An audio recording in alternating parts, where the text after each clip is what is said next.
Depuis 1853, tous les présidents des États-Unis sont soit démocrates, soit républicains.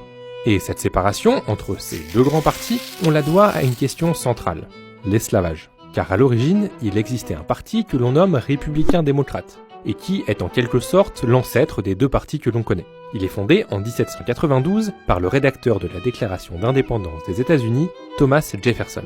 Il faut savoir que les États-Unis, à l'origine, sont un rassemblement de plusieurs colonies britanniques distinctes, qui sont devenues des États, unis donc, dans les années 1770. Et pour résumer grossièrement, le Parti républicain-démocrate défend alors l'idée d'un système fédéral où chaque État du pays garde une certaine indépendance. Et il est à la Maison-Blanche de 1801 à 1824. À ce moment-là, l'esclavage commence à être aboli dans les États du Nord, alors qu'il est encore légal et très largement répandu dans les États agricoles du Sud.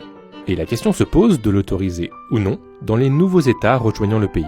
Pour l'élection présidentielle de 1824, le Parti républicain-démocrate est seul sur la scène politique, mais se déchire sur la personnalité à soutenir pour devenir président. Le candidat plus proche du Sud et des esclavagistes perd, mais il provoque l'éclatement du parti qui se renomme Parti démocrate. Certains dissidents participeront par la suite à la formation d'un autre parti, le Parti Whig.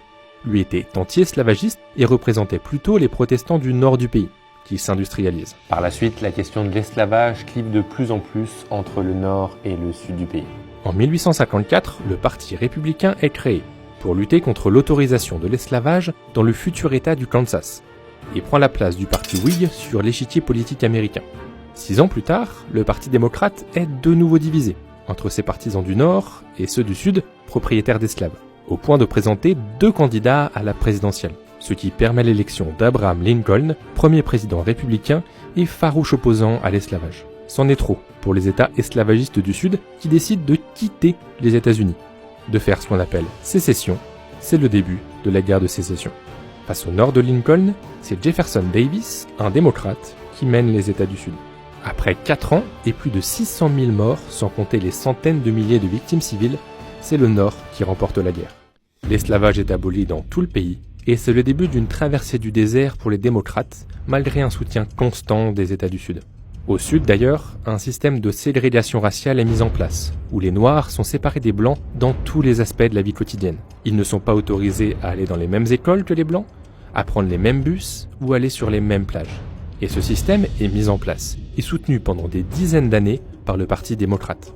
Le Ku Klux Klan, groupe suprémaciste blanc ciblant notamment les Afro-Américains lors d'actions haineuses et violentes, est à ses débuts dirigé par un ancien démocrate et soutenu publiquement par le président démocrate Wilson dans les années 1910. Mais attendez, il n'y a pas un truc qui vous paraît pas logique ?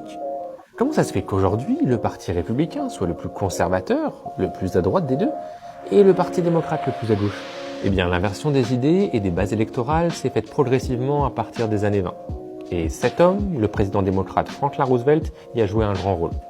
Mais on verra ça dans une partie 2 dans quelques jours.